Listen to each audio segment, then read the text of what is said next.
eu sou a Camila, você está no Sessão Feminina e o vídeo de hoje é sobre o efeito dominó que eu gostaria de ver nos campeonatos femininos aqui do Brasil. Mas antes de mais nada, por favor, peço que você curta, comente, compartilhe, se inscreva no canal, clica no sininho para não perder nenhuma notificação, segue o Sessão Feminina nas redes sociais que estão aparecendo aqui na tela e se você puder contribuir financeiramente com o canal, seja membro e valeu demais aqui embaixo no vídeo, beleza? Agora bora pro conteúdo. Bom, a CBF liberou no finalzinho do ano passado o calendário do futebol feminino brasileiro para 2024. Então, primeiramente, bora conferir as datas das competições aqui do Brasil. A primeira competição que abre o calendário do futebol feminino brasileiro é a Supercopa do Brasil, que vai de 11 a 18 de fevereiro. Depois da Supercopa do Brasil, vem o Brasileirão Feminino, que começa em 17 de março e vai até 22 de setembro, a grande final. Antes de começar o Brasileirão Feminino, vai começar o Brasileirão Sub-20, que vai de 7 de fevereiro a 24 de julho.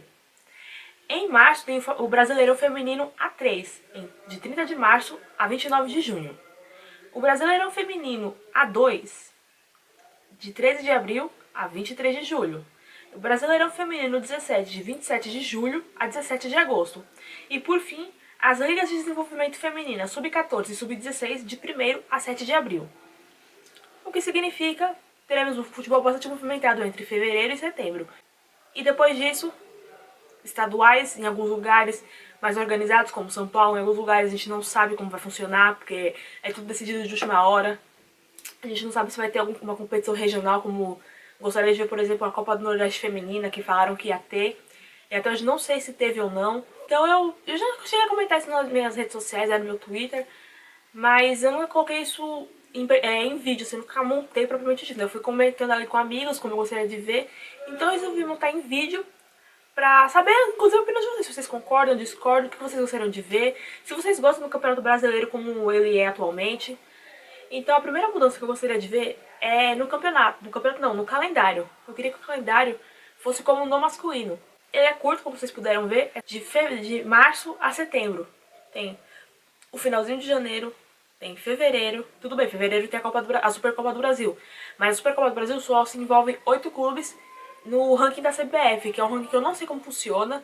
Mas aí de 8 clubes, 6 ou 7 são do Sudeste. E desses 6 ou 7, a maioria é de São Paulo. Então é um ranking desigual? Sim.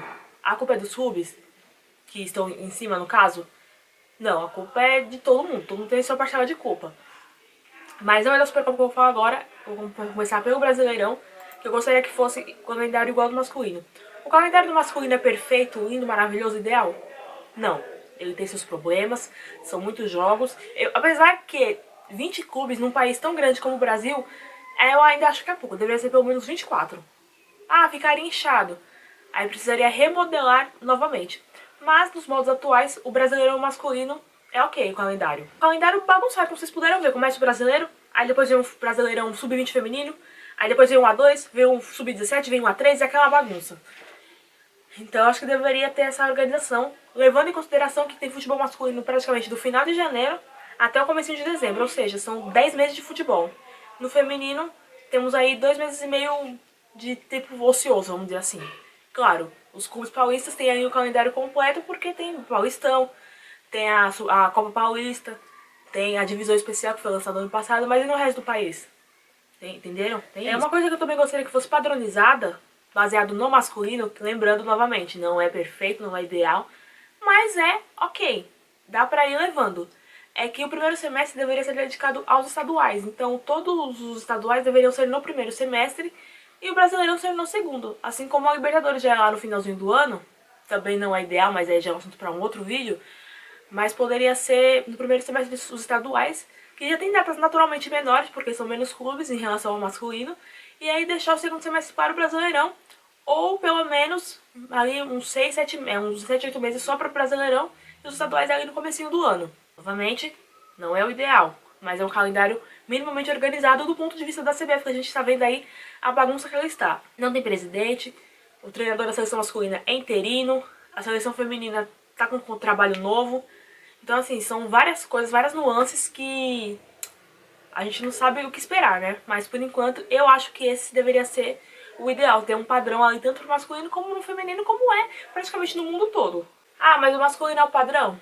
É, o masculino é o padrão porque Em muitos lugares as mulheres foram proibidas de jogar futebol. Como é que é padronizar de acordo com o feminino? Então a gente segue o padrão masculino, a gente não, né? O mundo todo segue o padrão masculino, que já é o estável, né? Já foi feito desse jeito, então a gente vai seguindo.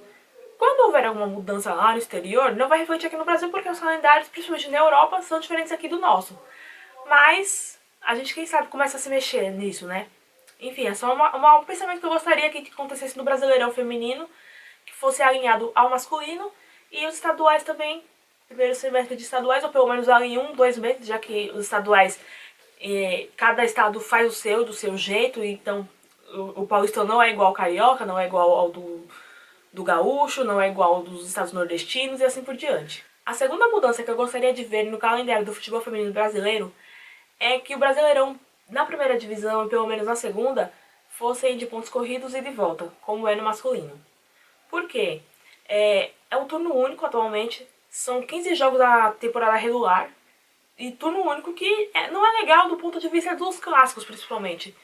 Claro, são menos jogos, e além disso, só tem um clássico por temporada praticamente, né? Se a gente for desconsiderar o mata-mata, é um clássico, então vai ter um Corinthians e Palmeiras, um Grenal, um Atlético e Cruzeiro, um Corinthians e Ferroviária, um São Paulo e Palmeiras, assim por diante. Só tem um. E aí, como aqui em São Paulo tem a questão da torcida única, nem sempre a gente vai ver o nosso time. Por exemplo, pode ser que esse ano, no sorteio de Palmeiras e Corinthians, o jogo vai ser talvez no Allianz Parque. Os corintianos não vão poder ver. Se eu quiser ver o Corinthians e Palmeiras esse ano, eu vou ter que esperar o Campeonato Paulista, ou se por um acaso cair na Supercopa do Brasil o Corinthians e o Palmeiras. E aí, sei lá, eles chegarem na final. Não é certeza de 2 clássicos no ano, na competição.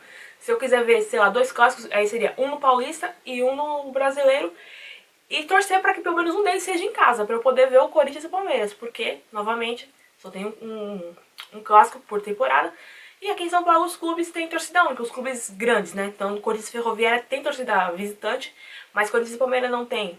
Choque Rainha não tem. O Sansão não tem, e assim por diante. E além disso, desses 16 clubes que participam do Brasileirão A1, que não sei por que chama A1, poderia simplesmente chamar A, dos 16 clubes, 8 passam pro mata-mata. Então, tem clube ali que a gente vê claramente que não tem condições de passar, mas passa porque passa a metade dos times. 4 são rebaixados para A2 e 4 ficam no limbo, que nem concorre a nada, nem... Tudo bem, se salvou do rebaixamento, mas também não vai concorrer ao título. Então, dependendo do dia de eleição, inclusive, de qual parte do Brasil eles são, não se sabe quando vai ter estadual, ou se vai ter que esperar um tempo até começar. Então vão ficar praticamente no limbo, vão esperar uma competição acontecer. E na A3, que é bem cruel por sinal, a A2 por sinal é o mesmo sistema da A1, né? São 16 clubes, 8 vão pro mata-mata, 4 sobem e 4 caem pra 3. Já na 3, que é bem mais cruel, porque ela é toda mata-mata, se você perde os seus 2 primeiros jogos, acabou a temporada pra você. Dependendo do estado que você paulista não, desculpa, estaduais só no fim do ano, se você for de São Paulo vai começar um pouquinho antes.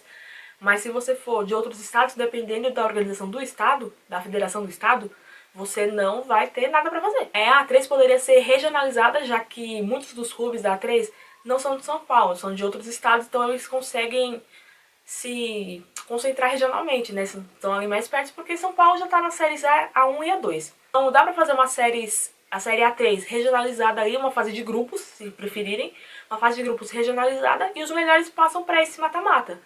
Mais calendário, mais jogos para as mulheres, mais oportunidade de dar a torcida ver os seus times em campo, e menos cruel do que o mata-mata em que na primeira rodada, quem perder tá fora, acabou a temporada. Sinceramente.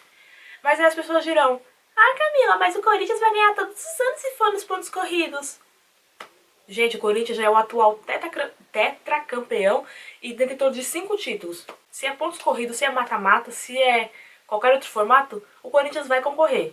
Pontos corridos não vai facilitar o trabalho do Corinthians, nem dificultar o trabalho dos outros. É até mais igual, né? Clube que não merecia passar pro mata-mata vai acabar passando porque ficou ali entre, do quinto ao oitavo.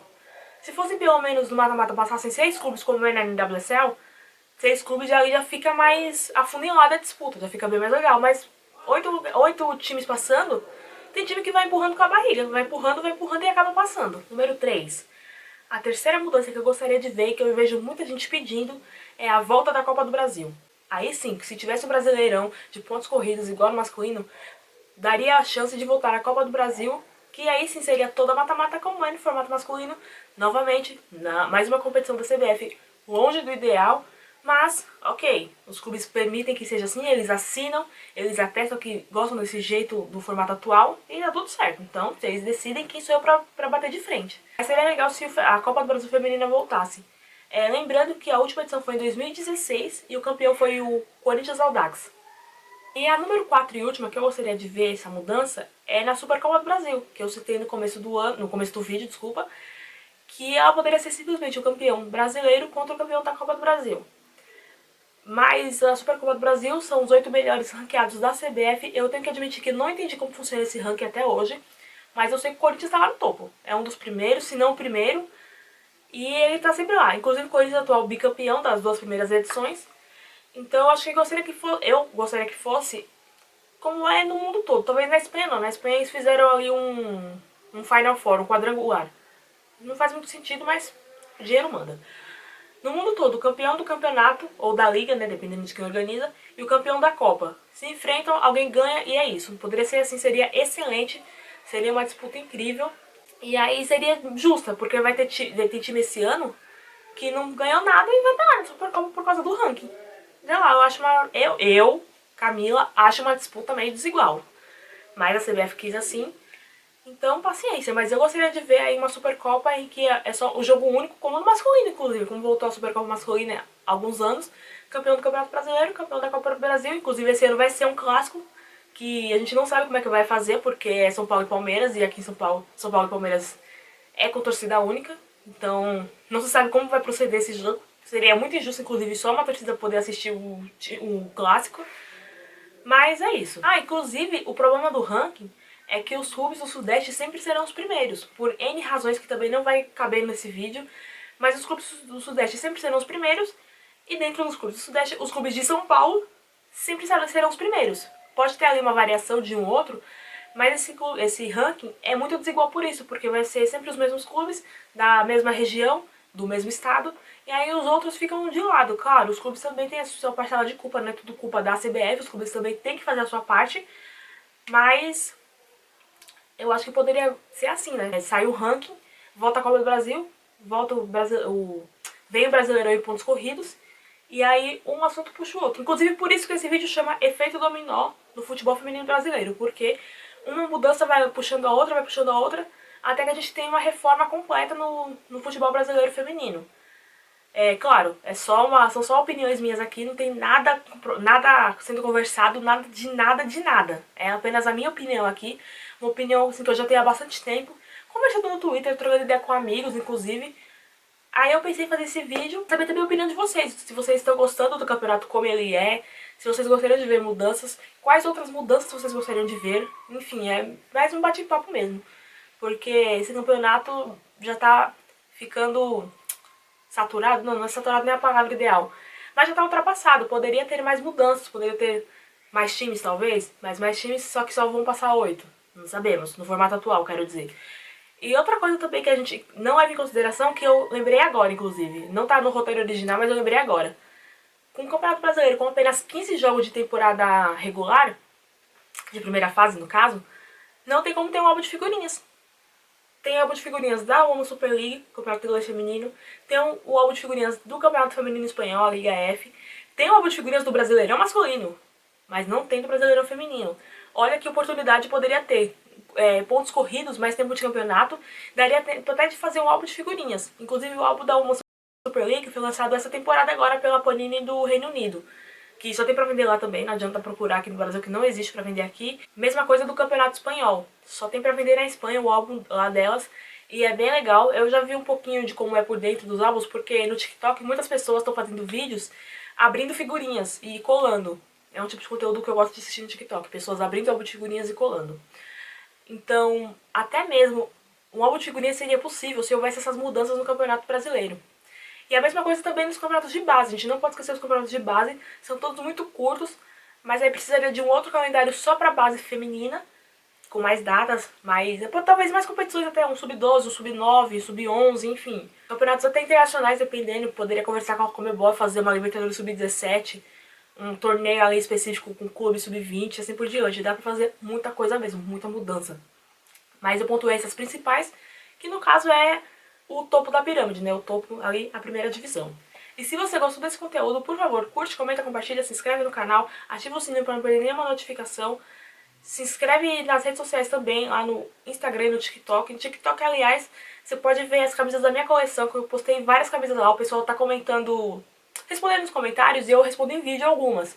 Então se você quiser ver também um pouco das minhas camisas lá no meu TikTok, é só ir lá, apareceu aqui na tela. Se puder contribuir financeiramente com o canal, seja membro e valeu demais também aqui embaixo do vídeo, beleza? Muito obrigada pela atenção e até o próximo vídeo. Valeu!